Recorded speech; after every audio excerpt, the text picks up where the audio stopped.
Greetings everyone, and welcome to a brand spanking new episode of All Things Lambda, the community show where we prefer Coke over Pepsi. Now don't worry if you like the other kind, I'm not going to hate you, we're all pretty accepting here. Now let's get this episode started before I change my mind. LambdaGeneration.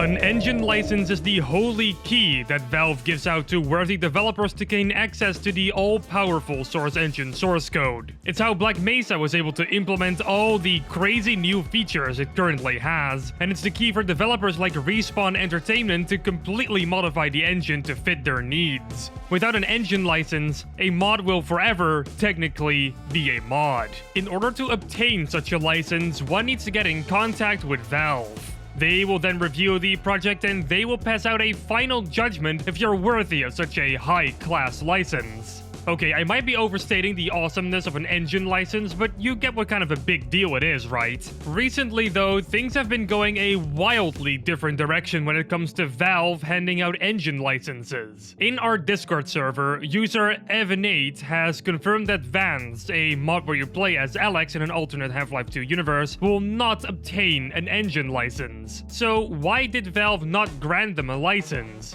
The mod looks quite promising, right? Well, it's allegedly because of a known little project called Exposure by Lunchhouse Software.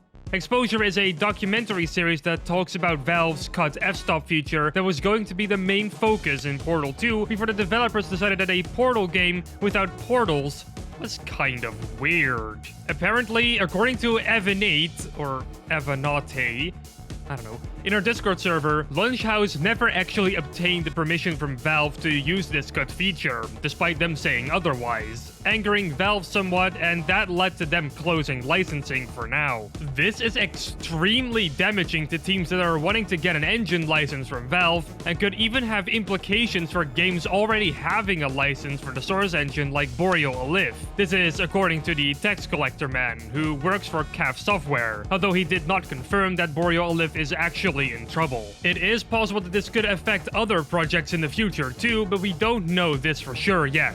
It's also worth mentioning that everything I just reported on has to be taken with a grain of salt, as we haven't had a word from Valve, and we most likely will never get one. So this is mostly just speculative. We're also not 100% sure if Exposure is the culprit of all of this, but it seems to be the common consensus amongst the community members. Once we know more, we'll let you know. In the meantime, support your favorite mods, speak up about them, and give them some love. A link to join our Discord server is in the description below.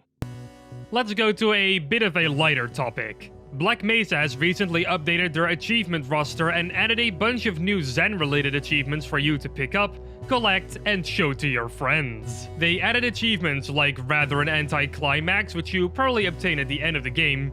They also added Contest Propellant, Following the Rules, and the Rarest Specimen. Oh no, not again! For some of these achievements, I don't even know how to get them, so it'll be super nice to play through Zen again to obtain them. I really wonder how many people are going to try to get the purple hat through Zen. I might actually try it. A link to the official achievements page is in the description below. Oh my god, okay. So I really hope that a mod like this was going to be made at some point, and it has finally happened. Someone took most of the text and dialogues found in Half-Life, threw it through Google Translate, and put it back into the game with hilarious results. The text on boxes, for example, changed to free. And then another example from questionable ethics about this scanner thing, it now says, warning, progress and time may not be the same. Ooh, menacing. And then this sign from Residue Processing warns you about cars being dangerous. Well, thanks? Anyway, this mod is better experience while playing through it yourself. I left a link in the description below to download it. Oh, and I have the urge to livestream this too, so if you want to see me laugh my ass off while playing through this version of Half-Life, then please say cars are dangerous in the comment section. We have all been wondering what the real progress is with Project Borealis. Well, the team behind it wanted to show us that too, because Project Borealis has just released a brand new video which shows us how the project has grown over its development time. It's bright and colorful, and it looks like some sort of art piece that you would put on a wall somewhere. Apparently, every branch here means one folder, and every blinking light means that a change is being made to one particular file. It's pretty neat to see. Now, if you want to see this video and stare at it over and over again for yourself, I left a link in the description below so you can watch it. Recently, it was r/Spyro's 20th anniversary of being on the Reddit internet website. And to celebrate that, Magic Nipples was brought onto the complimentary livestream to show off what he has been working on.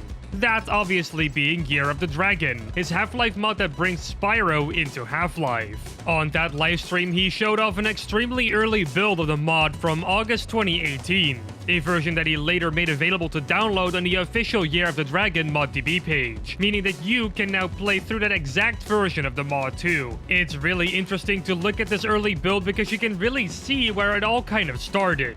Of course, the mod is much further along now, as this is still just a build from 2018, but it's cool to play through this one nonetheless. A link to download this version as well as to the livestream is in the description below. It's about time we show you some more Half-Life 2 inspired models. We recently received an email from a modeler from Austria called Andreas Wintersteller. He made some really cool and detailed looking Half-Life 2 models that we just couldn't brush over. On his official Instagram page, you'll see a whole bunch of models, like this model of the airboat from Root Canal, this barnacle model which looks highly detailed as well, this super adorable hunter model that just looks like it wants to hug me so hard it would kill me, and let's not forget about this Strider model which looks freaking incredible, and let's absolutely not forget about this model of the car from episode 2 which is just breathtaking in detail. Andreas has way more models up on his Instagram page, which is linked in the description below. I highly recommend you give him a follow because this is some of the most impressive modeling work I have seen yet. Wow, yeah, those models look pretty impressive now, don't they? But you know what else looks really impressive? Our social media pages, of course. They're all linked down below in the description, as well as our Discord server, which you should join to continue the conversation.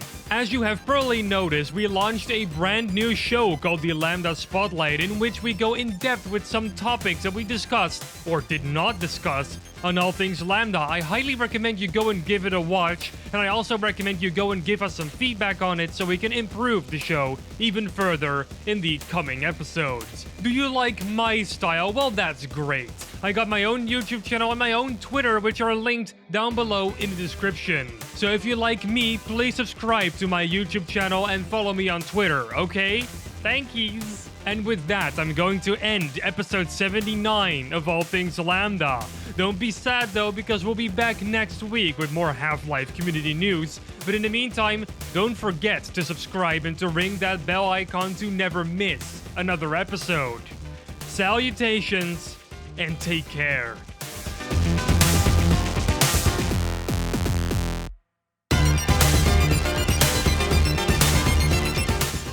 But what if I tell you that I haven't been drinking Coke at all during this episode?